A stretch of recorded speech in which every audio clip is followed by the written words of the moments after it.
Jadi dari kakek saya itu termasuk pendiri Muhammadiyah di sana, dan beliau itu adalah sahabatnya Hamka. Jadi Hamka dulu kalau ke Sulawesi Selatan itu sekali-sekali nginapnya di rumah kakek saya. Saya yang diutus Pak Sarwan Hamid menghadiri acara PII di Taman Mini untuk mengumumkan bahwa pembekuan PII dari pemerintah ini hari sudah dilepas. Allahu Akbar. Waktu jadi lurah itu saya sebenarnya berat meninggalkan. Meninggalkan karena itu masyarakat saya tidak mau lepaskan saya. Mereka semua datang, jangan pergi, kita sudah cocok. Pak Aryas kenapa nggak takut? Bukan nanti Bapak akan ditangkap atau Bapak akan mengalami kesulitan karir? Saya yakin bahwa tidak ada perbuatan baik yang sia-sia. Itu doktrin PI. Situasi ini harapan Bapak pada Pak Prabowo gimana? Gitu. Jadi saya dengan Pak Suryadi itu tidak ada masalah sebenarnya. Cuma ada orang-orang yang sengaja mengadu domba saya dengan beliau. Karena saya waktu itu kan memang bergesekan dengan Pak Suryadi gara-gara Gus Dur. Tapi kan Gibran sudah buat buku, Pak, The Next President Gibran. Itu para penjilat yang buat, saya tidak peduli itu. Bagi saya dia itu tidak ada dan dia tidak signifikan. Makanya saya tidak terlalu gelisah dengan dia. Jadi dia ada atau tidak ada itu tidak ada apa-apanya gitu. Ya, jadi saya tidak mau menghina dia karena tidak perlu kita menghina orang yang memang sudah tidak punya harga. Kalau ada orang bilang di negeri kita sekarang presidennya ada 2, itu hanya semacam emosional atau Bapak punya pendapat tersendiri? Karena mau menyelamatkan Indonesia, bukan hanya menyelamatkan Prabowo, menyelamatkan Indonesia. Dan kebetulan kekuasaan ada di tangan dia. Apakah dia akan mampu menyelamatkan Indonesia atau Indonesia hancur di tangan dia? Assalamualaikum warahmatullahi wabarakatuh. Waalaikumsalam. Waalaikumsalam warahmatullahi wabarakatuh. Pemirsa, hari ini sebuah kejutan. Seorang junior, seorang adik angkatan yang jauh, harus berjumpa dengan seorang senior yang punya reputasi yang luar biasa. Kita sapa beliau. Assalamualaikum Pak Aryas. Waalaikumsalam Pak Alfian. Baik. Pemirsa, saya panggil Pak Alfian atau Ustadz Alfian? Panggil Adinda boleh, panggil Ustadz boleh, panggil adik boleh, terserah lah. Pemirsa, hari ini kita memang membutuhkan oase, membutuhkan pandangan-pandangan yang membuat kita tetap optimis dengan negeri kita yang sudah hancur-hancuran. Buat Pak Aryas Rashid, program ini bernama Uat Bertamu. Buat bertamu biasanya kita akan mengawali dengan suasana yang berdimensi romantis, biografis dan hal-hal yang mungkin selama ini orang belum pernah dengar, yang sifatnya mungkin subjektif tetapi layak menjadi inspirasi buat generasi muda. Yang lain nanti kita akan bicara sesuai dengan Bapak yang sesungguhnya saya membutuhkan energi yang cukup untuk membaca, mengikuti berbagai wawancara Bapak dengan Pak Abraham Samad, dengan berbagai podcast-podcast yang lain yang tentu itu dosis pembahasannya boleh dibilang dosis tinggi. Kalau kita mungkin dosis sedang ya. Intinya buat pemirsa, Profesor Dr. Aryas Rashid adalah orang yang sangat legend. Beliau sangat dikenal, mempunyai integritas, mempunyai kemampuan untuk memprediksi situasi negara dan juga memberikan solusi karena beliau punya tugas di antara sebagai konsultan ya Pak ya, konsultan urusan-urusan mengelola pemerintahan dan politik. Pemerintahan dan politik. Tapi kita coba tarik dulu garis yang jauh, sekitar 60 tahunan yang lalu.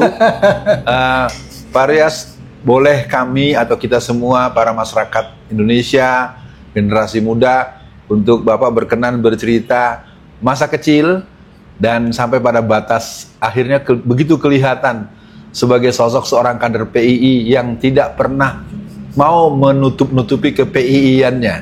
Karena di masa-masa 87 ketika asas tunggal itu banyak yang nggak ngaku.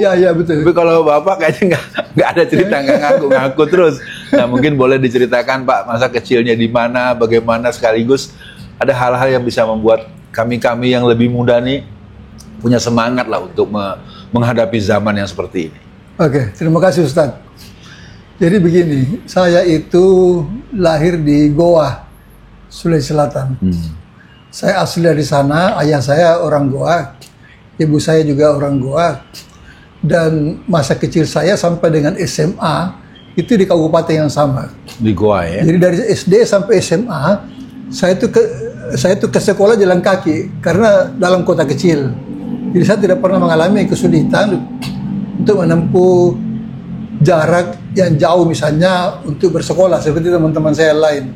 Kalau saya dari SD sampai SMP, SMA itu di kota kecil itu. Jadi kemana-mana. Jadi saya sangat mengenal kota itu dan saya sangat akrab dengan masyarakat kecil itu. Saya pun dikenal oleh mereka. Dan mulai saya bersentuhan itu dengan organisasi ketika saya masih SMP. SMP? SMP. Oh. SMP itu mungkin kelas 2, saya belum kelas 3 waktu itu. Sudah menjadi anggota PII. Sudah langsung ikut basic training atau semacam? Sudah terdaftar gitu. Oh. Basic training saya masuk kira-kira SMA kelas 1. Oh, berarti ada semacam praanggota ya. Dulu kan ada Maprata gitu ada apa gitu. Kayak begitu lah. Iya. Saya udah ikut-ikut. Kan ada beberapa senior saya yang ikut dan di samping itu saya juga waktu sudah SMA itu aktif juga di Pemuda Muhammadiyah. Oh. Karena saya kan dari keluarga Muhammadiyah. Iya. Jadi dari kakek saya itu termasuk pendiri Muhammadiyah di sana dan beliau itu adalah sahabatnya Hamka. Jadi Hamka dulu kalau ke Sulawesi Selatan itu sekali-sekali nginapnya di rumah kakek saya. Siapa Pak nama kakek Bapak? Haji Muhammad Yunus dan Manangkasi. Haji Muhammad Yunus. Ya, itu dalam beberapa tulisannya Hamka yang menceritakan mengenai bagaimana gerakan Muhammadiyah di Sulawesi Selatan, beliau menyinggung nama kakek saya. Ya. Dan selalu beliau mengatakan begini, Haji Muhammad Yunus adalah seorang antenar Belanda. Karena kakek saya itu memang kakek saya itu adalah jaksa di zaman Belanda.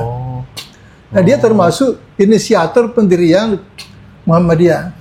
Dan beliau mewakafkan tanah-tanahnya untuk kepentingan sekolah-sekolah Muhammadiyah. Waktu itu kakeknya Faryas Rasyid itu di tahun berapa tuh Pak menjadi? Itu kalau dia menjadi jaksa itu kan sejak tahun 20-an mungkin. Oh, berarti belum ketemu dengan Mas Umi ya? Tidak ketemu. Belum.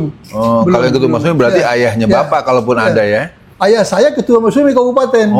Kabupaten Goa. Namanya Pak? Abdul Rasid Del Lurang. Waduh. Dia ketua Mas Umi dan dia menang di Goa, makanya menjadi ketua DPR. Ketua DPRD Kabupaten. Waktu itu saya masih SMP. Pemilu 55 itu. Ya. Jadi saya memang keturunan Mas Umi dan itu selalu saya sampaikan di mana-mana. Jadi pemirsa kelihatannya bagi para pengurus Mas Umi perlu memanggil rekam jejaknya Pak Faryas Rasyid nih ke bawah. Tapi ada yang menarik Pak Faryas. Pak Faryas ini kelihatannya dengan PII itu nggak ada takutnya gitu untuk mengaku isyhadu bi anal PII gitu. Apa sebabnya Pak? Ini berkat pengenalan saya yang lebih awal mungkin dan betul-betul itu training itu mengikat saya dan komitmen saya dari mana-mana. Kadang-kadang saya katakan, kadang-kadang orang langsung tahu kalau ini PII. Contohnya, ini kita loncat sedikit. Ketika saya menjadi Dirjen Puot, itu kan mitra kami itu adalah Komisi 2. Di Komisi 2 itu ada orang partai P3 dulu, ketua P3 DKI dulu, yang memenangkan P3 di Jakarta. Hartono Marjono. Waktu itu saya bolak-balik ke Komisi 2, beliau itu adalah anggota Komisi 2. Dia mengikuti semua perdebatan saya di komisi itu. Ketika jam istirahat, dia datangi saya. Faryas ini PII ya? Iya. Kok Bapak tahu? Saya tahu lah kalau PII katanya.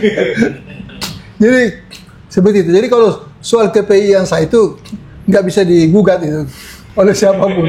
Tapi begini pemirsa, saya sebagai generasi lanjut atau generasi yang lebih muda, sekitar tahun 85 ketika undang-undang atau undang-undang keormasan itu kan membuat ada dua lembaga yang dianggap tanda kutip ya, Pemuda Marhen dan PII gitu kan. Dan itu mengakibatkan orang banyak yang takut mengakui bahwa dia itu PII. Makanya ini saya mau nanya lagi, mau saya tanya sekali lagi. Pak Faryas kenapa nggak takut? Bukan nanti Bapak akan ditangkap atau Bapak akan mengalami kesulitan karir? Ya sederhana aja. Saya percaya bahwa pilihan saya itu benar. Dan saya percaya bahwa kebenaran itu tidak bisa dianiaya. Itu aja.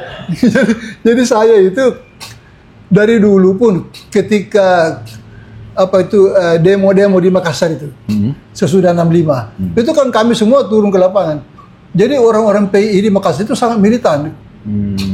sangat militan. Saya punya ketua dulu di Sulawesi Selatan itu namanya Zubair Bakri. Oh, Kak Zubair tahu. Ya, Yamin Amna. Dan dari training-training itu kami belajar banyak. Jadi kami punya senior-senior itu dulu keluar masuk penjara. Ketika Zubair ditangkap, Yamin Amna ditangkap, saya pergi tengok. Oh.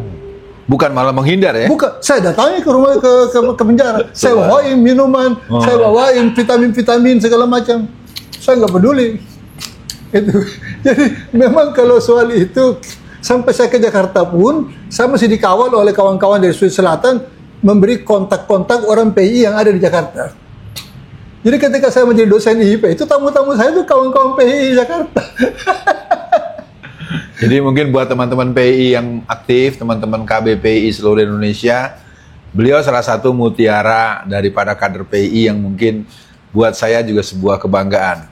Kepada Pak Rias Rasyid, kita mau dengar Bapak ketika ada di kampus, kemudian terlibat dengan kegiatan akademis atau kegiatan-kegiatan lain. Karena kan kalau PI lebih dikenal dulu ketika Masyumi dibubarkan tahun 60 kan disebut Masyumi celana pendek ya kan gitu ya. Nah kemudian kan apakah Bapak juga kemudian aktif di yang lain, apakah di HMI atau di mana gitu? Tidak, ini yang saya merasa, saya sendiri merasa itu pilihan saya tidak umum gitu ya. Jadi ketika semua teman-teman saya masuk HMI segala macam, saya tidak masuk. Saya simpatisan HMI, saya menghadiri acara HMI, tapi saya tidak pernah menjadi anggota HMI secara resmi. Saya cuma punya satu PI saja sampai hari ini. Ada yang menarik Pak Rias. Pak Rias tahu kan Pak Fuad Bawazir? Ya. Nah, Pak Fuad Bawazir itu pernah menjadi ketua KAHMI. Ya, betul. Ternyata beliau tidak pernah HMI. Ya. Ya, saya kan tanya. Saya tanya pada Pak Fuad Bawazir, Pak Fuad ini jadi ketua alumni HMI gimana ceritanya?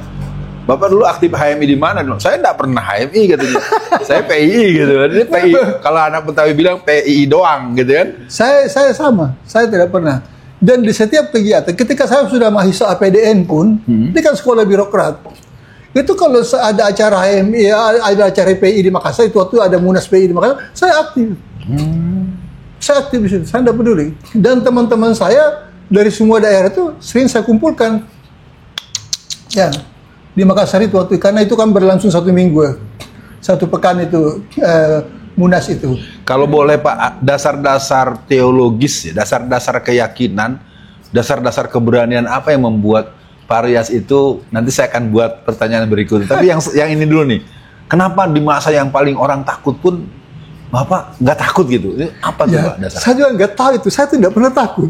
Saya malah menikmati itu. Saya menikmati, di mana-mana saya bilang, saya itu punya organisasi cuma satu, cuma PI. Nggak ada yang lain. Ya. Saya juga nggak tahu, saya bagaimana menjelaskannya, otomatis aja itu. Naluri saya mengatakan begitu.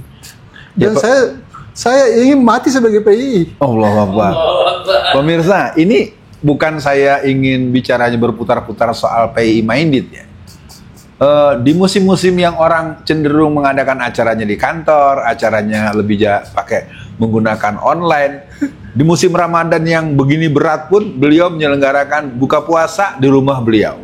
Kami kemarin di tanggal 6 juga halal bihalal atau silaturahim Idul Fitri juga di rumah beliau. Ya. Sementara yang lain-lain atas nama seseorang tapi di kantor PII. Ya, ya. Kalau ini kan Bapak di rumah Bapak. Saya di rumah ya. Itu alasannya apa Pak? Kalau di rumah saya bisa melayani mereka sebaik yang saya mungkin. Kalau kita lihat pemirsa, mungkin saya bocorin dikit ini. Walaupun dibilang sederhana-sederhana, tapi nengok kemana-mana makanan nggak habis-habis.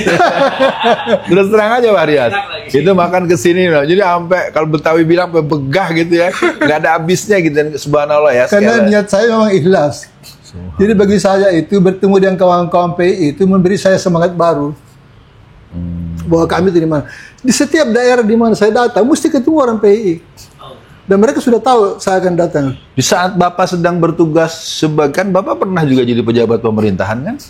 Ya. Pernah jadi pejabat pemerintahan kan? Lama. Ya makanya kok masih berani aja nyebut-nyebut PI.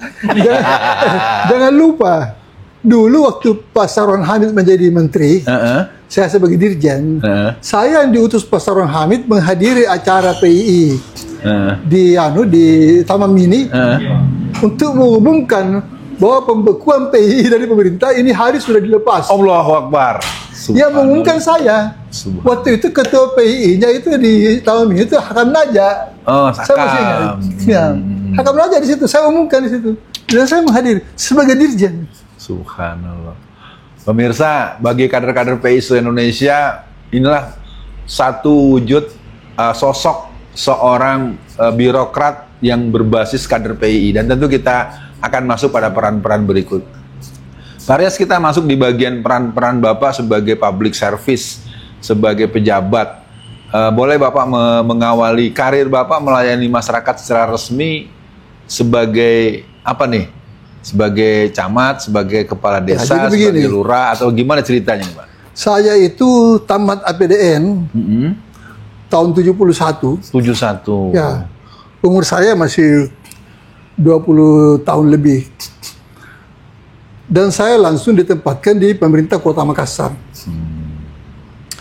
Beberapa bulan saya bekerja sebagai staf, langsung saya diangkat menjadi lurah. Lurah Kota Makassar. Di namanya Kelurahan Melayu. Nah, ini umur 21 tahun.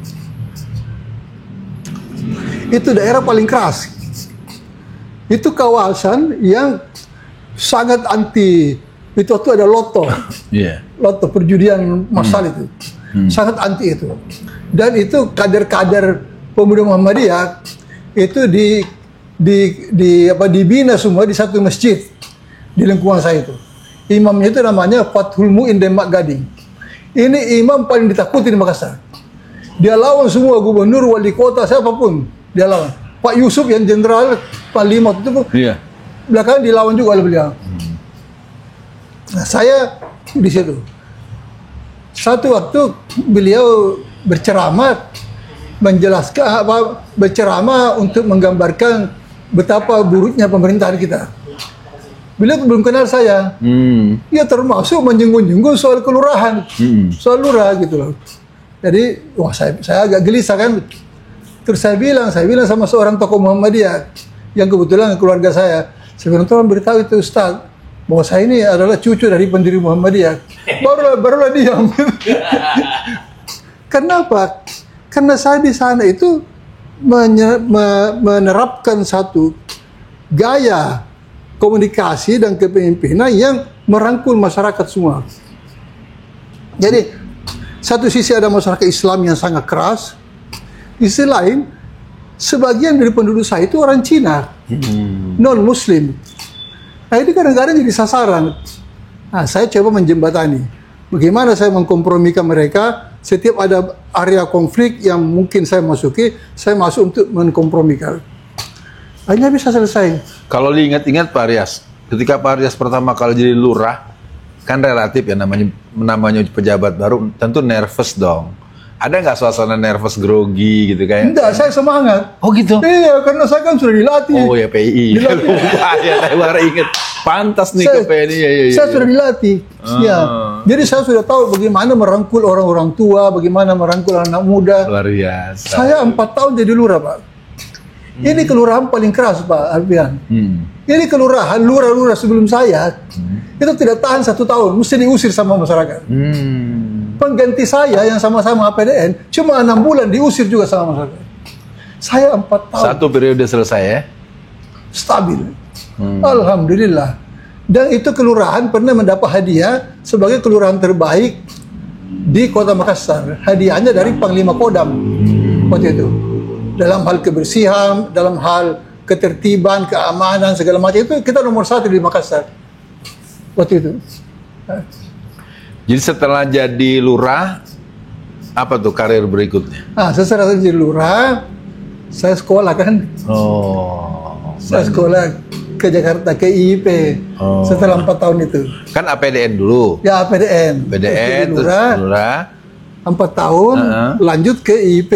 IIP 2 tahun. Saya pulang lagi ke Makassar, saya tidak mungkin lagi jadi lurah kan. Iya. Nah, jadi waktu jadi lurah itu saya sebenarnya berat meninggalkan. Meninggalkan karena itu masyarakat saya tidak mau lepaskan saya. Mereka semua datang, jangan pergi, kita sudah cocok. Ini. Jadi kalau tidak ada program pendidikan lagi, mungkin Bapak bisa 2 periode ya? Ya, lebih.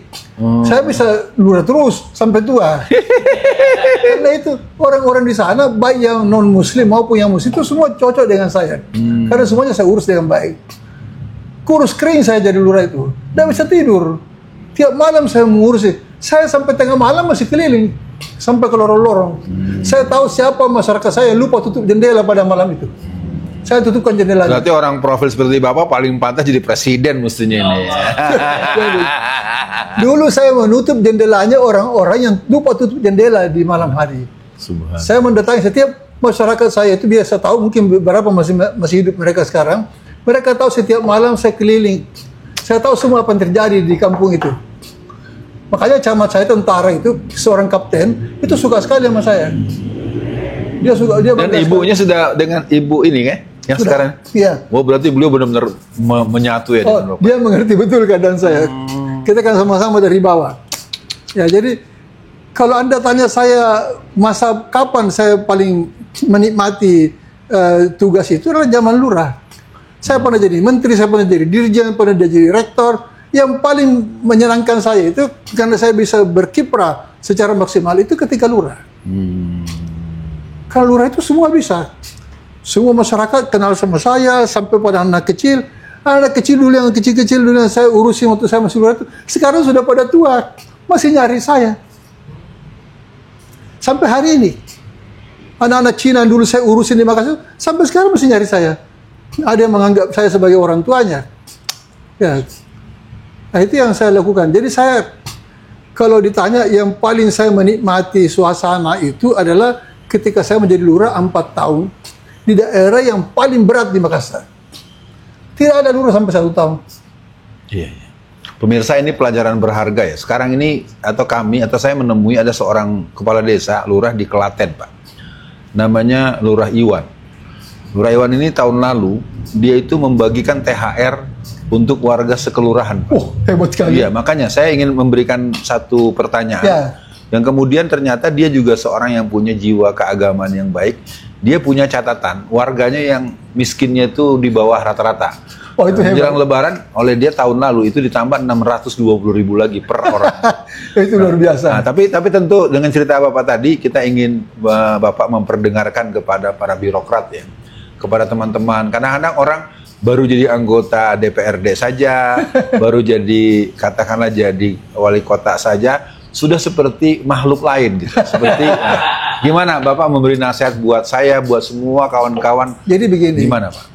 Selalu dari dulu, dari itu saya menjadikan bahan kuliah saya kepada mahasiswa-mahasiswa saya. Kekuasaan itu adalah kesempatan berbuat baik. Ini kan orang Inggris mengatakan kekuasaan cenderung menyeleweng. Dan semakin besar kekuasaan, semakin besar sebuah penyelewengan bisa terjadi. Saya balik, saya bikin teori. Kekuasaan itu sesingkat apapun adalah tempat untuk berbuat baik. Bayangkan jadi lurah. Dengan lurah itu Anda bisa menandatangani di satu surat, kasih orang makan di satu restoran, nanti dibayar besok. Diterima. You punya nota berlaku. Itu kan luar biasa. Anda bisa berbuat baik. Dulu ketika saya jadi lurah, memang saya tidak bisa membagi uang, karena itu waktu kami pun susah hidup. Saya jadi lurah itu sampai gaji masih 2.000 waktu itu. Allah Akbar. Iya. Itu waktu gaji 2.000. Gitu. Dari tahun berapa sampai tahun berapa itu, Pak? Dari tahun 72 sampai dengan tahun 75. 2.000. Ya. Jadi itu waktu tidak mungkin saya berbagi. Saya aja setengah mati untuk bisa survive kan. Nah, tetapi apa yang saya lakukan kepada semua masyarakat saya yang miskin, itu waktu saya bebaskan bisa dapat KTP tidak bayar KTP. Jadi semua tidak menjadi soal itu pribumi atau Cina yang miskin. Saya tahu semua Cina-Cina yang miskin di sana banyak. Ya, itu semua bebas KTP. Ya. Ya Allah, ini mudah-mudahan jadi inspirasi buat semua, Pak. Terus Pak, silakan. Yang saya lakukan itu, yang saya lakukan adalah membuat kursus-kursus praktek untuk bisa dapat kerjaan di kelurahan. Kursus memperbaiki radio, kursus memperbaiki televisi, kursus bahasa Inggris, kursus menjahit semua. Itu semua saya biayai. Jadi itu kegiatan di kantor saya rame terus. Ada juga di samping kantor saya, ada rumah orang Cina itu yang baik sekali sama saya kasihan. Itu dia juga dikasih ruangan di rumahnya untuk kursus menjahit. Itu semua tetap ada korelasinya dengan PII ya Pak? Oh pasti. Dari segi semangat, inspirasi. Ya, karena itu tadi, saya yakin bahwa tidak ada perbuatan baik yang sia-sia. Itu doktrin PII. Tandang ke gelanggang walaupun satu orang. Jadi waktu itu, alhamdulillah, saya itu kadang-kadang bingung sendiri. Dulu kok saya bisa begitu ya? Jadi ketika saya tinggalkan kelurahan itu punya jabatan lain, itu pekerjaan sudah ringan. Wow. Saya jadi rektor kan cuma mengurus satu kampus. Dulu saya mengurus satu kelurahan. Penduduknya 11.000 waktu itu. Sudah termasuk besar di Makassar itu. Waktu itu. Saya mengurus satu kampus, cuma mahasiswanya 2.000. Ya ringan lah buat saya. Jadi rektor ini. Jadi karena kebiasaan di kampus itu, kebiasaan jadi lurah itu, waktu saya jadi rektor pun, saya ngurusnya seperti lurah. Sampai kepada WC mahasiswa, kamar saya periksa semua. Kamar-kamar asrama harus bersih semua. Itu cuma bisa saya lakukan karena saya punya pengalaman jadi lurah. Kecil lah itu kampus diurus. Pemirsa, sebenarnya kita akhirnya memang bisa tidak ada limit waktu, tapi mungkin tetap karena beliau juga punya alokasi waktu. Pak Riyad Rashid, saya pernah tahu Bapak pernah membuat partai. Membuat partai itu tahun berapa Pak? Itu menjelang pemilu 2004. 2004. Sebelum 2004 berarti Bapak sudah punya macam-macam jabatan ya? Oh sudah, saya sudah pernah jadi menteri. Udah menteri ya? Saya kan berhenti jadi menteri tahun 2000. Dan saya mundur itu. Ya. Kan kalau orang membayangkan seorang lurah, seorang kepala desa itu kan jauh lebih rendah daripada menteri. Ya. Nah, katakanlah Bapak bisa nggak membandingkan Bapak ketika pernah di kecamatan, pernah jadi menteri, pernah jadi dirjen segala macam. Bagaimana Bapak membandingkan posisi-posisi itu untuk menjadi ya cermin belajar buat kita? Jadi kalau menurut saya semakin rendah itu jabatan, semakin bagus sebagai tantangan. Ya, karena kewenangan terbatas, ruang lingkup terbatas. Jadi kita ditantang untuk berbuat. Ya, itu bagi saya kesulitan-kesulitan yang saya hadapi itu adalah satu peluang untuk menunjukkan bahwa saya mampu. Dana terbatas jadi lurah kan, kewenangan terbatas, ruang lingkup ruang lingkup kerja juga terbatas. Tapi saya mesti berbuat baik. Saya mesti berbuat baik. Semua saya urus sampai detail-detail, sampai kepada orang-orang gelandangan yang tidur di depan toko-toko, gitu, yang mau diusir oleh yang punya toko, itu saya lindungi. Saya lindungi. Saya beritahu yang punya toko. Itu orang-orang biarkan saja di situ. Nanti tugasnya pagi-pagi dia harus bersihkan kembali. Jangan dilarang. Mereka itu tidak ada tempat lain untuk berteduh. Ya, orang-orang yang jualan gerobak itu sering kan itu ya ada juga orang-orang Cina-Cina itu yang tidak mau gerobak-gerobak itu berjualan di depan rumahnya kan. Ya kan? Saya bilang tidak bisa. Tetap dia bisa karena di situ dia dapat posisi yang didatangi orang-orang. Jadi kamu tidak bisa larang. Saya tegur dia. Nanti dia punya tugas, dia tidak ada sisa sampah di situ sebelum dia meninggalkan tempat itu. Kompromi bisa. Ya, sekolah-sekolah Cina yang dikomplain oleh orang kampung karena terlalu ramai, mengganggu ketertiban apa segala macam, itu ribut, kadang-kadang menyeberang ke halaman orang. Saya panggil pimpinan sekolah Cina itu. Saya beritahu dia, kamu berkegiatan di tengah-tengah kampung orang Muslim, ya, jangan sampai mereka menerima kamu sebagai beban. Ya, kamu harus berusaha supaya kamu itu diterima sebagai rahmat. Kamu diterima sebagai sesuatu yang menguntungkan mereka. Bagaimana caranya? Kamu jaga ketertiban. Kamu jangan anak itu ribut. Kemudian kau nyumbang-nyumbang lah sama orang-orang kampung itu. Nah, biar mereka itu senang ada kamu di situ. Dia berterima kasih kamu ada di sini. Sekolah di tengah kampung. Dia laksanakan semua Pak. Datang orang kampung sama saya, terima kasih sama saya Pak. Terima kasih sama saya. Tapi kalau sekarang ditanya orang nih, Pak Lurahnya dapat berapa tuh?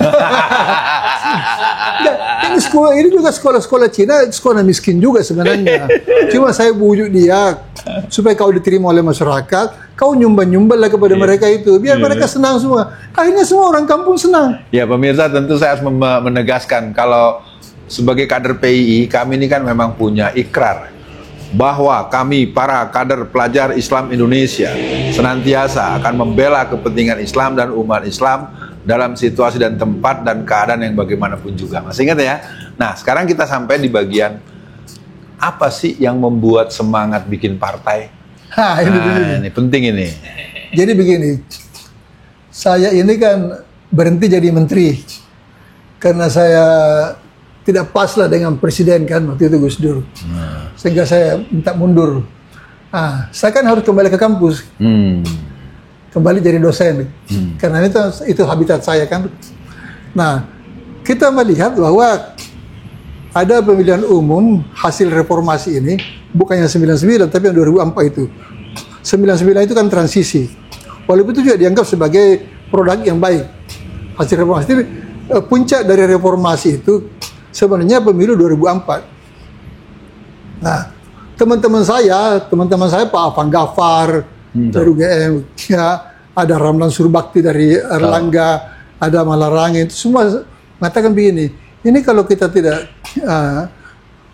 punya saluran untuk menyampaikan ide-ide, repot kita akan tenggelam oleh orang-orang yang sekarang masuk itu. Saya masih ingat waktu Afan Ghaffar, kan yang merancang semua reformasi politik itu kan saya dan teman-teman.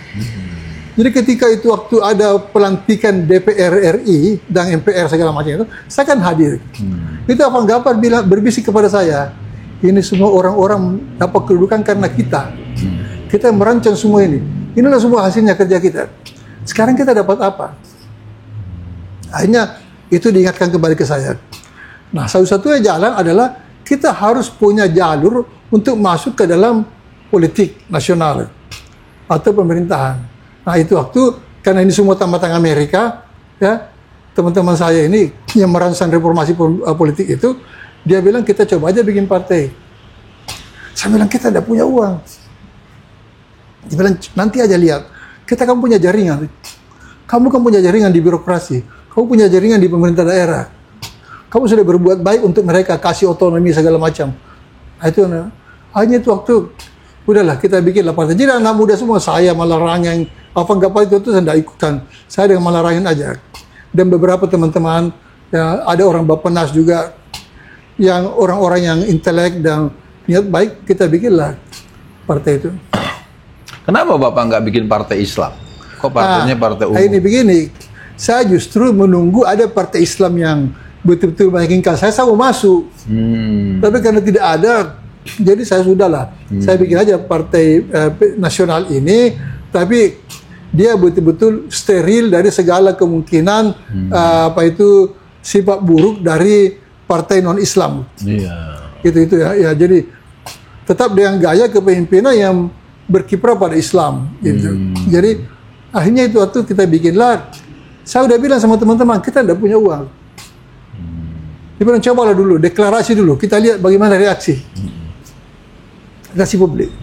Nah, terjadilah kita deklarasi di Hotel Indonesia waktu itu, dan kita umumkan bahwa kita belum punya kantor, dan kita membutuhkan kantor baru.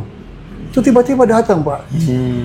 Datang teman saya, ya, datang dia untuk menyatakan, kamu cari aja kantor di sini, nanti kita yang bayar.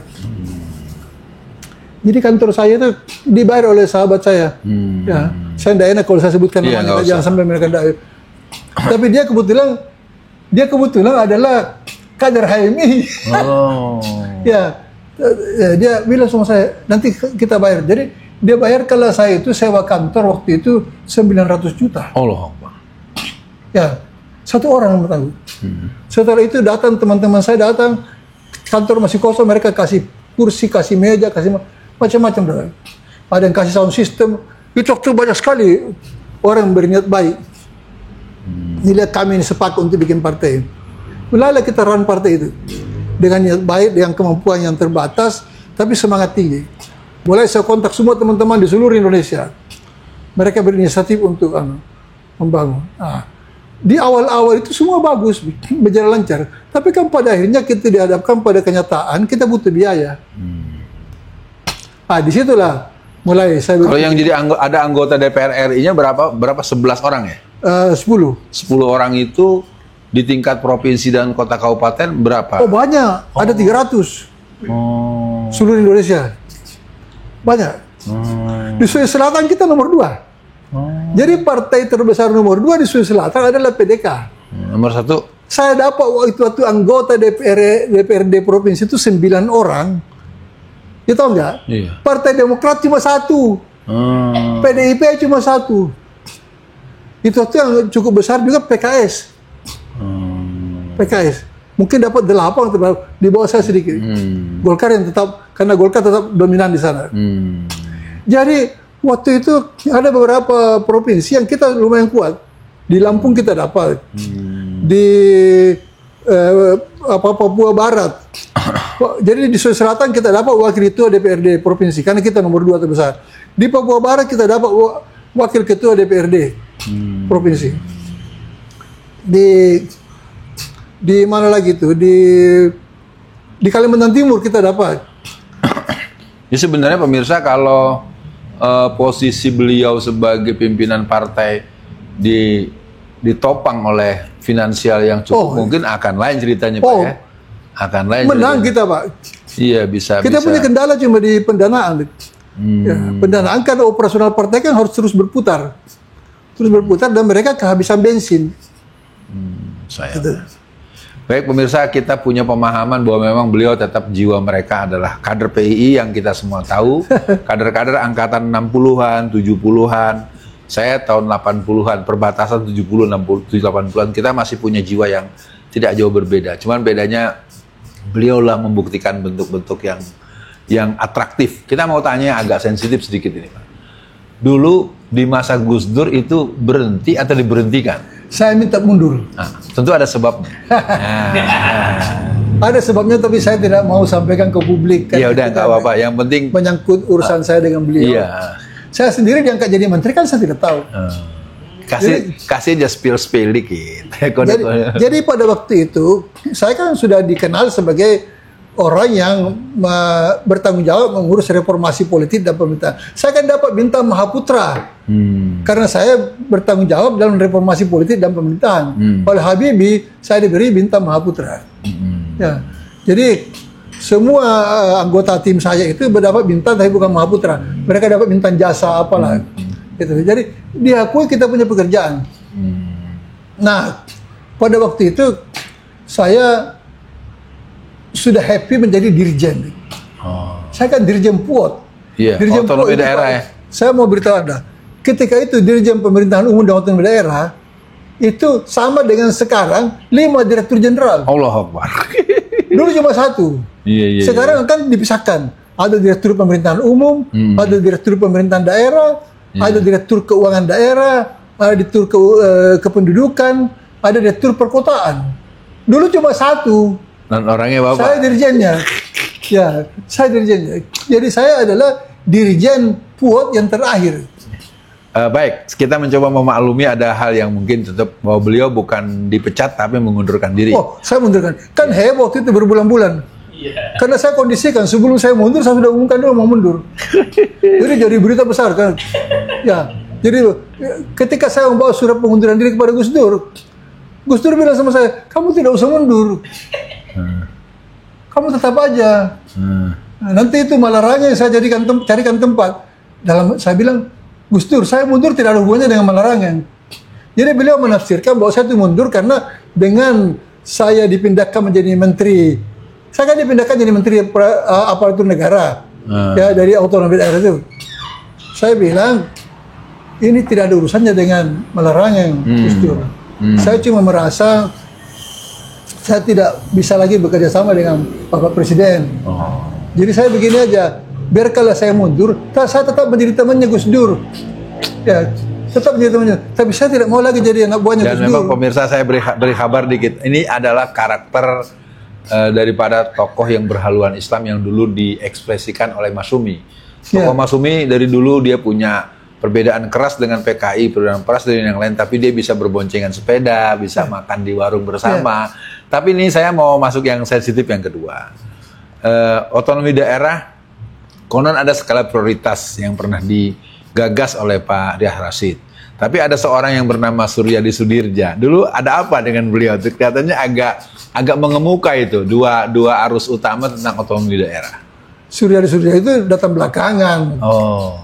Kan kita luncurkan otonomi daerah itu kan zamannya Sarwan Hamid. Iya. Sarwan Hamid jadi menteri dan didukung pun oleh Pak Habibie.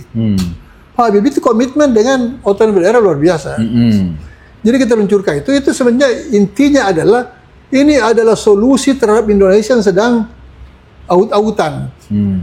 Tiba-tiba terjadi krisis ekonomi, daerah-daerah tidak mampu berbuat apa-apa. Nah, saya langsung membuat analisis. Ini sebabnya karena daerah tidak punya kewenangan. Yang kedua, tidak punya uang. Bagaimana dia bisa ikut serta mengatasi krisis ekonomi? Jadi solusinya adalah kita beri otonomi, kita beri kewenangan ke daerah supaya mereka bisa mengambil prakarsa, membuat keputusan, dan kita berikan mereka alokasi uang untuk bisa mengeksekusi keputusan itu. Itulah intinya otonomi daerah. Yeah. Jadi pemberian kewenangan ke daerah dan pemberian sumber-sumber dana untuk bisa mengoperasikan kewenangan mereka. Itu jadinya. Nah, Pak Habibie setuju, DPR RI setuju. Saya bawa ke DPR, singkat sekali pembahasan DPR itu cuma 1 bulan. DPR langsung setuju. Karena itu waktu kita sudah tidak berdaya. Pemerintah pusat tidak bisa berdaya. Bayangkan itu waktu terjadi krisis ekonomi, krisis moneter, Mbak Tutut sebagai Menteri Sosial tidak tahu mau bisa berbuat apa. Dia cuma bisa bagi-bagi sembako, bagi-bagi nasi bungkus. Itu bukan solusi yang cerdas. Saya bilang solusinya adalah daerah harus mengambil tindakan-tindakan yang prinsipil untuk mengatasi keadaan. Caranya kasih kewenangan kepada mereka. Sebab pemerintahan tanpa kewenangan tidak bisa diharapkan. Kewenangan tanpa uang yang cukup tidak bisa dieksekusi. Jadi saya berikan 2 itu. Kewenangan yang cukup, dana yang cukup. Mulailah kita dorong itu otonomi. Iya, karena saya sempat dikit tahu ya bahwa Bapak Rias Rasyid kan lebih melihat bahwa di situ ada otoritas yang sedemikian rupa untuk kota dan kabupaten. Ya. Sementara Pak Suryadi Sudirja itu melihat itu adanya di tingkat provinsi. Atau saya salah? Gimana yang benar? Tidak begitu. Gimana? Jadi saya dengan Pak Suryadi itu tidak ada masalah sebenarnya. Cuma ada orang-orang yang sengaja mengadu domba saya dengan beliau. Karena saya waktu itu kan memang bergesekan dengan Pak Suryadi gara-gara Gus Dur membentuk Kementerian Otonomi Daerah. Dan saya ditunjuk jadi menteri. Nah, Kementerian Otonomi Daerah kan memindahkan sebagian besar kewenangan ke kantor saya. Sehingga di kantor Kementerian Dalam Negeri sudah sangat minimal kewenangannya. Nah, ini kemudian dihasut-hasut orang. Ada yang menghasut, sekarang sudah almarhum Pak Suryadi ya. Jadi Pak Suryadi itu dihasut oleh orang-orang, entah siapa, mungkin PKI itu yang menghasut dia. Itu Rias berbahaya. Dia itu kan pikiran Amerika. Nah, itu otonomi itu kan pikiran Amerika. Jadi itu mengurangi kita punya kewenangan di sini. Gitu. Ke saya juga didatangi, tapi saya tahu orangnya, saya tidak mau sebut. Itu pasti PKI-nya. Sama saya juga begitu. Yes, kamu kok selalu dijelek-jelekin oleh Pak Suryadi. Selalu begitu. Saya tidak mau jawab. Satu waktu saya akan bilang sama Anda, tapi bukan di sini. Ya, siapa yang datangi saya itu? Itu mengadu domba saya dengan Pak Suryadi. Padahal saya dengan beliau itu baik. Hubungan saya baik. Ketika saya memberi pidato pengukuhan sebagai guru besar, Pak Suryadi itu datang. Saya tidak bisa lupa itu. Dia sebagai gubernur DKI itu datang. Dan dia memberi sumbangan untuk penyelenggaraan acara itu. Jadi orangnya baik sebenarnya. Cuma ini dihasut orang-orang. Saya dijelek-jelekin sehingga sempat keluar dari mulutnya Pak Suryadi kepada beberapa orang, itu Rias Rasyid berbahaya. Ya, berarti pemirsa clear ya bahwa memang inilah salah satu karakter seorang pemimpin yang Quran menyebutnya bahwa adanya kasih sayang beliau pada rakyatnya, ingin kesejahteraan buat rakyatnya. Nah, kita coba masuk di bagian-bagian menjelang kita close. Pak Rias, ada beberapa pendapat Bapak dan tulisan Bapak yang sering disebar ulang. Keprihatinan Bapak dengan beberapa situasi negara kita yang penuh dengan ketidakberdayaan, dengan ketidakpercayaan.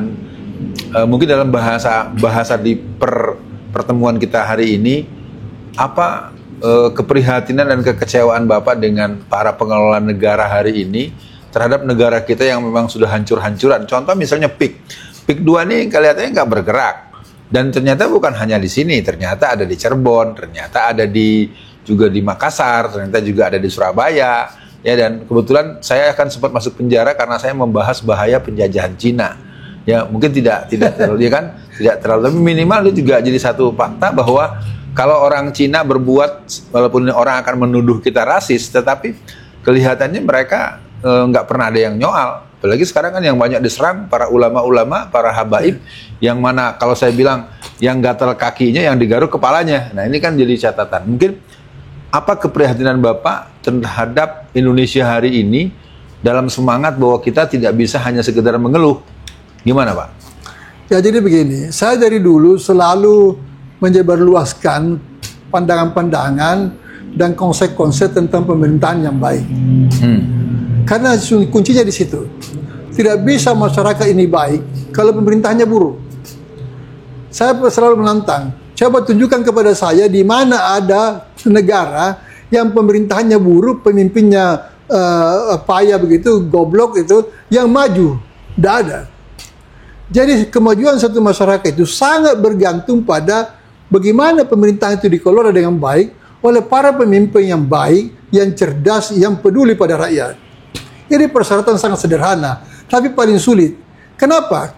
Saya kan hidup, boleh dikata sebagian dari hidup saya itu kan hidup dalam kekuasaan. Kekuasaan itu banyak sekali setannya, Pak. Jadi Anda jadi penguasa, itu iblis langsung datang. Ya, macam-macam itu. Dia bisikkan kepada Anda. Jadi kekuasaan yang dianggap cenderung menyeleweng itu ada dalilnya memang dari segi pengalaman saya, di mana kekuasaan itu selalu datang ada bisikan-bisikan untuk menyeleweng, untuk memperkaya diri, untuk mengambil yang bukan haknya. Itu selalu ada. Kenapa? Karena kekuasaan itu bisa memberi Anda peluang untuk berbuat apa saja.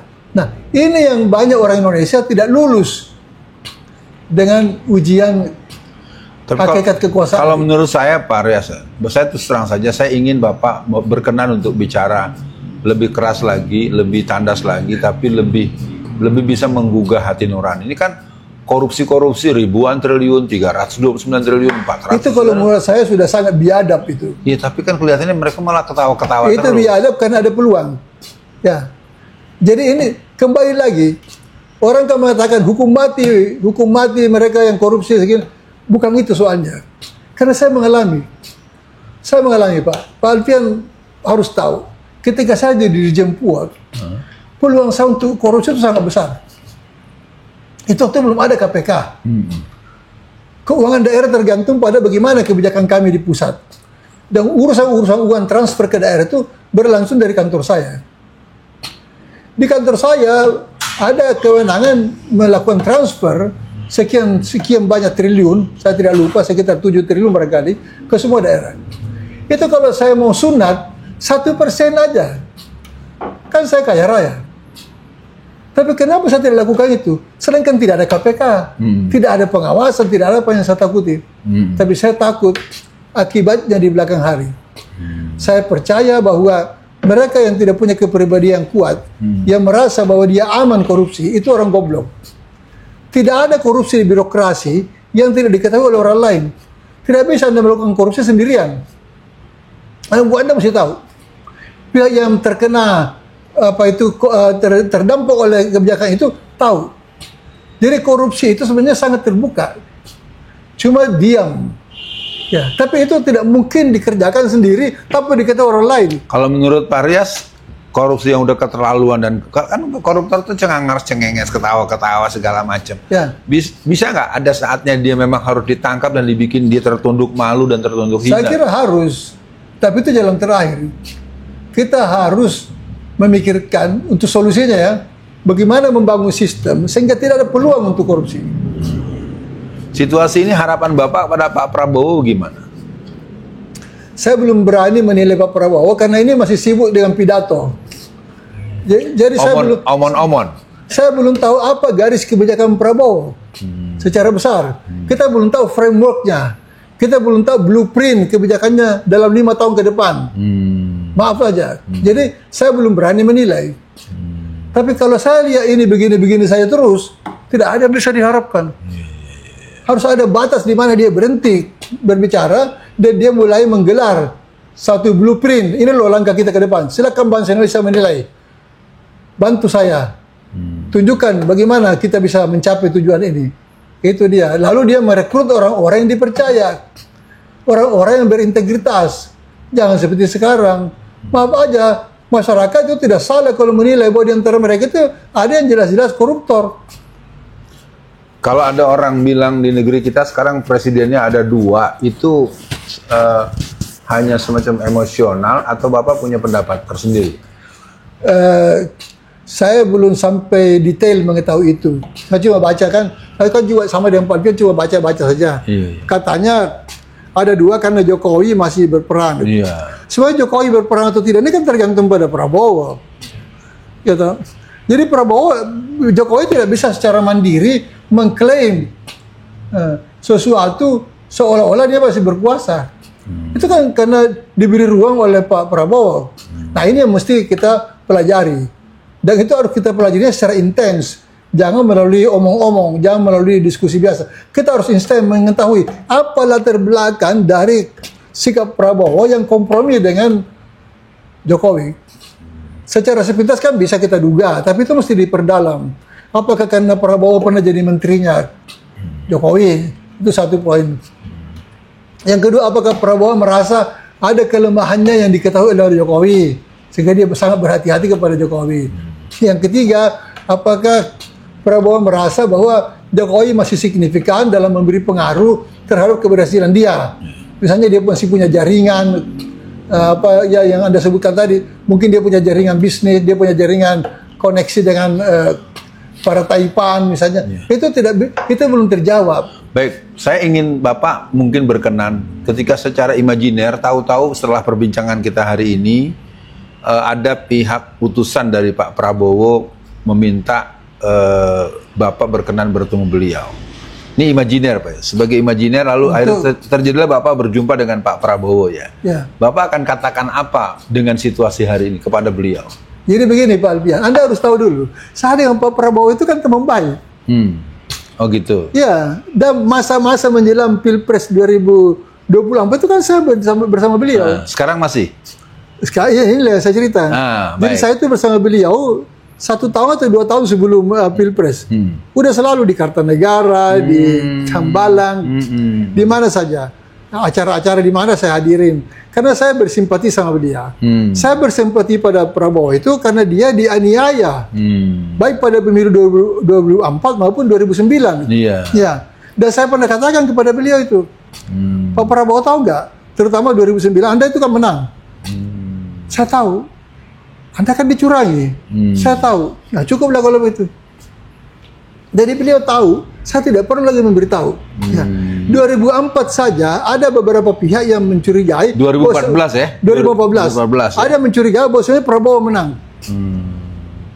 2019 juga begitu? Begitu juga. Tapi yang paling nyata 2019. 2019. Nah, itu waktu saya ingat. Saya waktu itu ditanya oleh seorang pejabat tinggi. Di atasnya cuma presiden. Iya. Tapi bukan wapres. Iya. Oleh seorang Menko.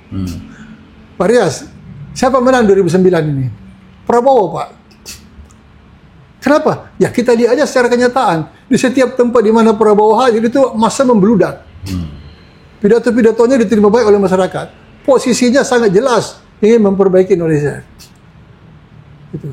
Tapi bagaimana dia bisa menang katanya? Semua birokrat mendukung Jokowi. Semua kepala desa dimobilisasi mendukung Jokowi. Semua tentara tidak akan mengganggu Jokowi. Semua pengusaha sudah digalang untuk mendukung Jokowi. Semua kepala daerah, semua mendukung Jokowi. Para pengusaha, bagaimana bisa Prabowo menang?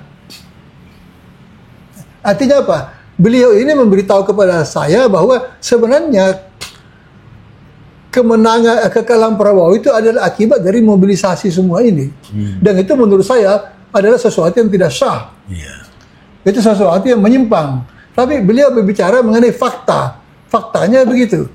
Semua digalang. Jadi Prabowo itu memang digiring untuk kalah. Dijelek-jelekin. Diangkat semua itu. Dia punya kesalahan masa lampau. Oleh teman-temannya sendiri. Sama-sama jenderal. Ya toh? Itu waktu kan kita bisa sebut siapa-siapa jenderal yang muncul di TV. Menjelek-jelekan Prabowo. Nah, Nah itulah semua yang sekarang juga bersama dengan Prabowo. Jadi ada satu yang saya catat dari Pak Prabowo ini orangnya apakah terlalu baik, apakah lugu. Orang-orang pernah jahatin beliau, yang pernah menjegal beliau dengan cara yang kasar, itu dianggap biasa saja. Dan dikasih posisi lagi. Bahkan dikasih posisi.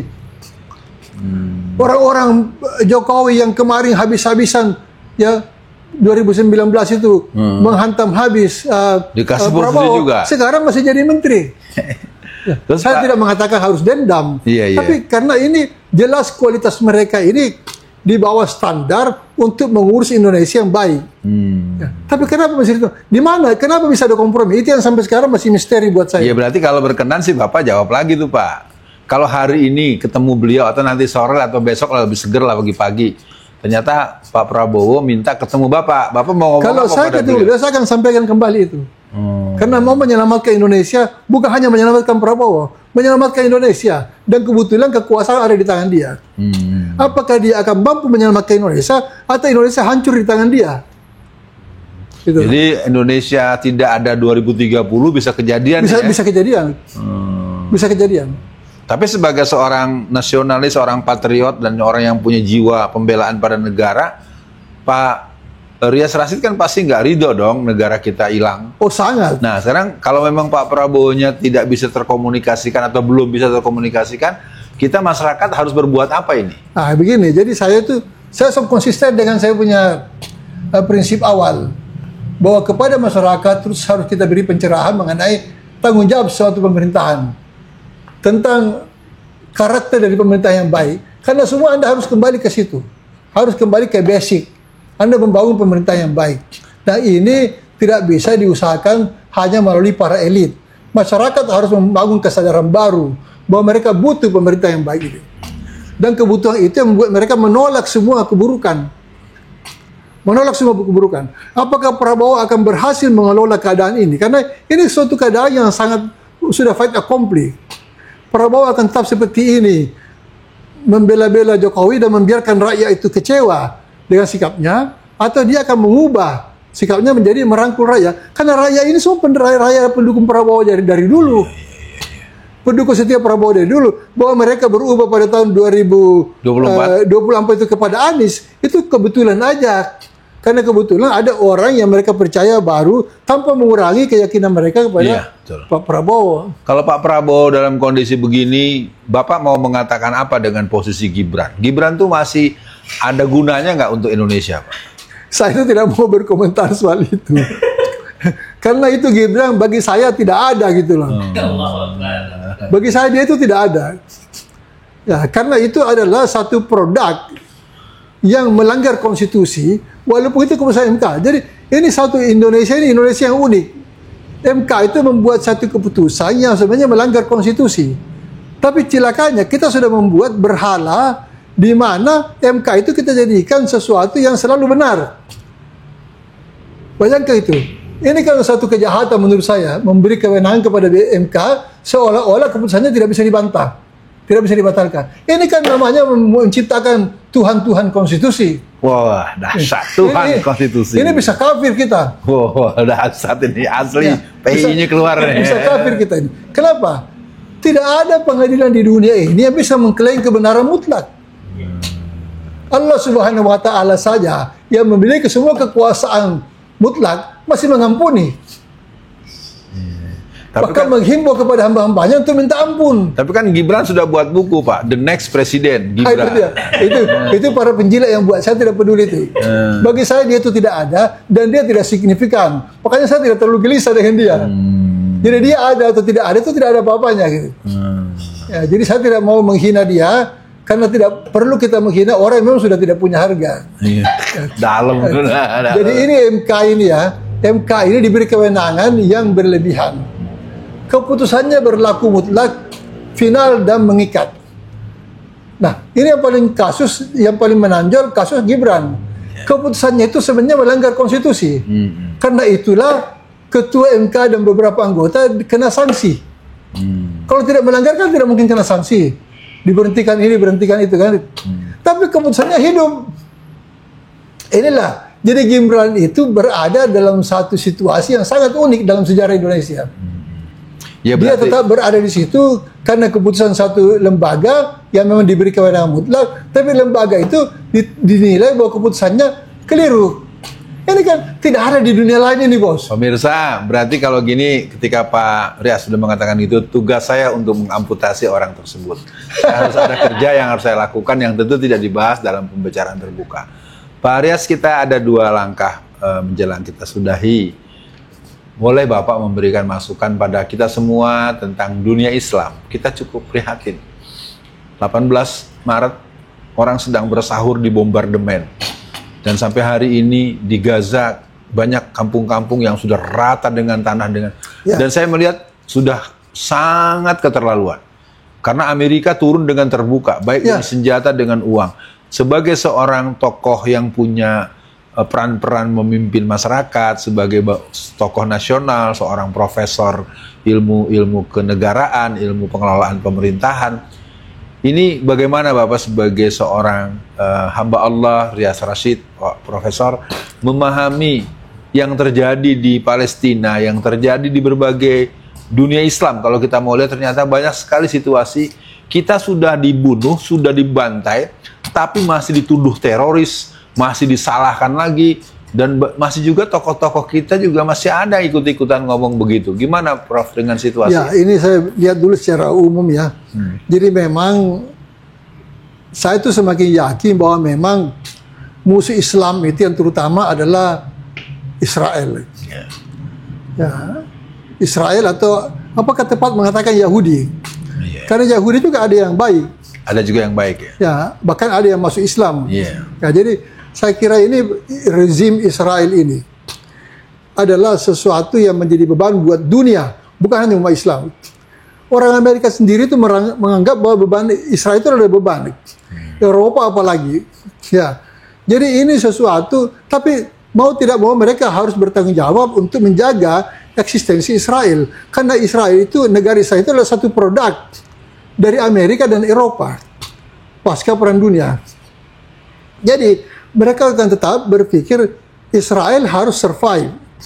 Nah, cuma cilakanya dan kurang ajarnya si Israel ini, bagi dia survival dia itu ditafsirkan bahwa memusnahkan orang-orang yang dia tidak suka, yang ada di kawasan yang mereka kuasai. Ya, sebenarnya kan dari awal pun perjanjian pembentukan Israel itu kan Palestina kan netral. Iya. Ya, jadi kesepakatan pembentukan negara Israel itu tidak pernah menempatkan Israel sebagai penguasa Palestina. Itu kan sesudah perang 67 aja. Iya, betul. Yang diambil paksa itu Palestina. Nah, ini pelanggaran pertama di mana Amerika dan Eropa gagal mengembalikan Israel ke tempat posisi semula sebagaimana disepakati. Nah, di sisi lain memang ada juga satu kendala di kalangan orang-orang Islam, penguasa-penguasa Muslim di sekitar itu, yang tidak mau menerima eksistensi Israel. Jadi ini yang kemudian menjadi konflik yang tak berujung. Karena tidak mau mengakui Israel. Padahal Israel itu minta diakui. Ya toh? Nah, ini yang sebenarnya kalau secara politis solusinya itu ada. Solusinya adalah akui Israel sebagai negara berdaulat dan kembalikan semua bekas wilayah Arab itu.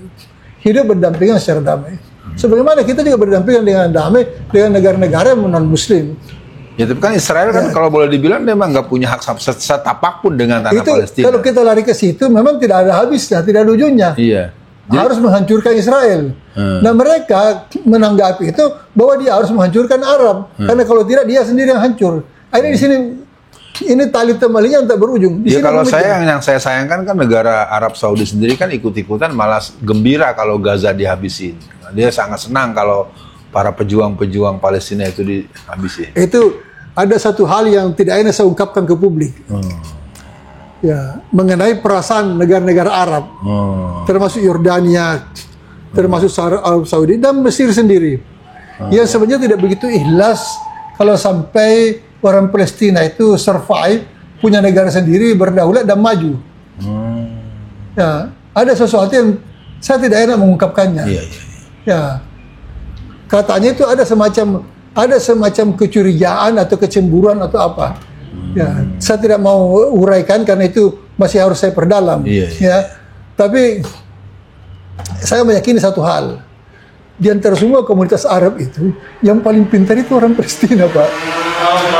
Oh, Allah, Pak Rashid, PI banget ini, luar biasa ini. Di antara semua kelompok Arab itu yang paling cerdas, dan itu kita buktikan dengan intelektual mereka kelas dunia itu orang Palestina. Iya, benar. Ya, sebenarnya kurang lebih sama dengan kalau Anda bicara mengenai orang Kurdi. Iya. Orang Kurdi juga itu orang-orang yang sebenarnya teraniaya sesama Islam. Karena mereka punya keunikan yang bisa membahayakan orang lain. Jadi kalau Anda terlalu pintar, Anda terlalu bagus, itu mencurigakan malah. Nah, kira-kira mudah-mudahan saya keliru. Kira-kira mengapa sampai Arab itu tidak mau ikhlas membantu berdirinya negara Palestina, antara lain karena itu. Dia tahu akibat-akibatnya dan bahayanya. Baik, saya pikir saya bisa menangkap dan memaklumi. Pak Rias, kalau untuk Indonesia sebagai sikap yang tepat bagaimana? Kelihatannya masih banyak yang mengganjal di hati nih. Pemerintah Indonesia menghadapi konstelasi yang ada di Palestina hari ini, yang paling tepat pembahasannya gimana untuk bisa jadi pemahaman di hati kita? Indonesia kalau mau berbaik, memang dia tetap harus memihak pada Palestina. Karena itu adalah kenyataannya adalah yang tertindas. Sedangkan prinsip dan filosofi kita merdeka itu kan anti penjajahan. Tertulis dalam pembukaan Undang-Undang 45. Kita adalah masyarakat yang mendeklar secara terbuka dari awal, kita adalah anti penjajahan. Ya, haram itu penjajahan. Jadi kalau Palestina ditindas, tidak ada pilihan lain. Anda khianat kalau tidak mendukung Palestina. Anda khianat pada Islam, Anda khianat pada konstitusi. Jadi kalau menurut saya, Indonesia harus tetap begitu. Tetapi kalau mau berbuat baik secara diplomasi internasional, buatlah satu gerakan bagaimana meyakinkan Israel agar menerima negara Palestina sebagai sesuatu yang tidak berbahaya, dan bagaimana negara Palestina memberi kesan bahwa mereka tidak akan mengganggu Israel. Tapi kan genjatan senjata kemarin kan sebenarnya cukup bagus tuh Pak kan. Sudah tahapan mau masuk tahapan kedua, ketiga kan justru Israel sendiri yang berkhianat. Jadi begini, yang namanya gencatan senjata itu kan penyelesaian darurat, itu langkah darurat untuk menghindari pedang ketegangan aja itu. Tapi kalau hakikatnya ini tidak bisa diatasi, tidak bisa dipertemukan, tidak akan ketemu. Israel mau survive, tidak diganggu. Ya, Arab mau punya negara, tapi tidak mau mengakui Israel. Israel cuma minta pengakuan. Orang Arab menganggap tidak bisa diakui karena dia tidak punya hak. Dia merampas tanah kami, dia menganiaya kami, dia telah meninggalkan jejak-jejak buruk dalam menganiaya bangsa kami. Jadi ini adalah konflik yang tidak berujung. Saya kembalikan kepada Ustadz Alfian. Apakah ini adalah bagian dari takdir Allah? Bahwa kita tidak akan pernah bisa berkompromi dengan Yahudi. Kalau itu terjadi, Anda tidak usah terlalu capek berusaha. Berdoa saja. Ya. Karena kalau sudah takdirnya begitu, artinya sampai akhir zaman tidak akan ketemu, ya bagaimana? Nah, kita sebagai orang Islam tidak bisa terlalu sedih juga, karena semua yang meninggal di Palestina itu adalah syuhada. Allahu Akbar. Ya, jadi kita ini orang Islam, hebatnya orang Islam itu dan untungnya orang Islam itu karena ada kehidupan yang lebih baik yang mereka harapkan sesudah dunia ini. Jadi mati ya nggak apa-apa. Pemirsa, apa kurangnya seorang Profesor Dr. Rias Rashid, akademisi tamatan Amerika, tapi beliau sangat memahami satu terminologi syahid, syuhada. Ini artinya satu pembicaraan yang mungkin menjadi pegangan buat kita, sehingga kita tidak perlu terlalu bersedih, tidak juga perlu terlalu harus galau, tapi juga tidak berarti kita membiarkan saudara kita dibantai dengan sangat kejam. Kita ingin sebetulnya kerangka besarnya sih win-win solution ya, kalau memungkinkan. Betul. Ya. Sebenarnya win-win solutionnya itu, tapi itu kan penyelesaian duniawi. Nah, kendalanya masing-masing kan sudah tahu. Iya. Kendalanya Israel adalah tidak akan mau diam kalau dia masih terancam terus. Kendalanya Arab adalah tidak bisa merasa aman kalau Israel tidak hilang. Jadi tidak ketemu ya. Kita pasrahkan aja kepada takdir. Iya. Sambil kita tetap berdoa. Yang paling penting adalah hati kita. Jangan sampai hati kita membenarkan kejahatan Yahudi itu. Itu nggak boleh. Baik, yang dua yang terakhir Pak. Kita ingin tanyakan, kan situasi kan bukan hanya di Palestina, tapi di Uighur, Xinjiang, di Myanmar, di India, di Cina. Nestapa dunia Islam ini penyelesaiannya apa? Memang khilafah Islamiyah itu solusi atau bentuk lain? bagi orang Islam tidak ada lain, Pak. Khilafah mesti jadi solusi. Jadi kalau orang Islam, dulu bapak saya bilang begini, bahwa saya kan masyumi, kalau kau mau selamat di dunia ini, harus punya negara Islam, harus berbasis Islam. Ya, itu adalah cita-cita orang Islam. Ya, cita-cita. Cuma terserah kamu bagaimana mengeksekusinya. Ya, karena kita tidak mungkin keluar dari itu. Teladan diberi yang kita terima dari Rasulullah adalah negara diurus berdasarkan hukum Islam. Subhanallah. Itu teladan. Yang mengingkari itu kafir. Kan begitu. Luar biasa ini. Jadi tambah semangat. Baik, Pak Rias Rasid punya agenda yang perlu beliau penuhi.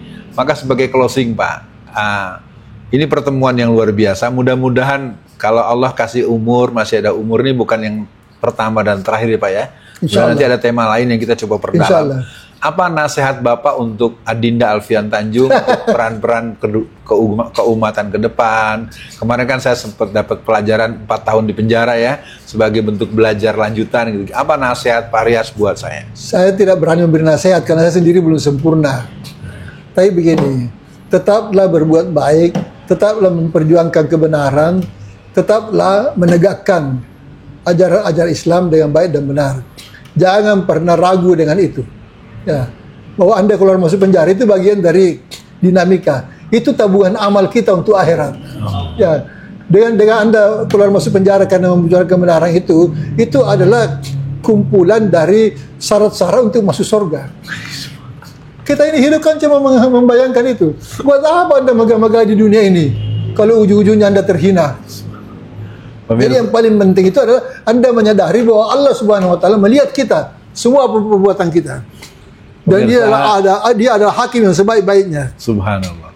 Pemirsa, sampailah kita kepada sebuah pernyataan bahwa saya terutama masih bisa berjumpa dengan seorang senior, seorang kakanda di PII yang saya tidak bisa membayangkan bahwa hari ini kebanggaan saya dengan PII tetap semakin membara, semakin menyala-nyala.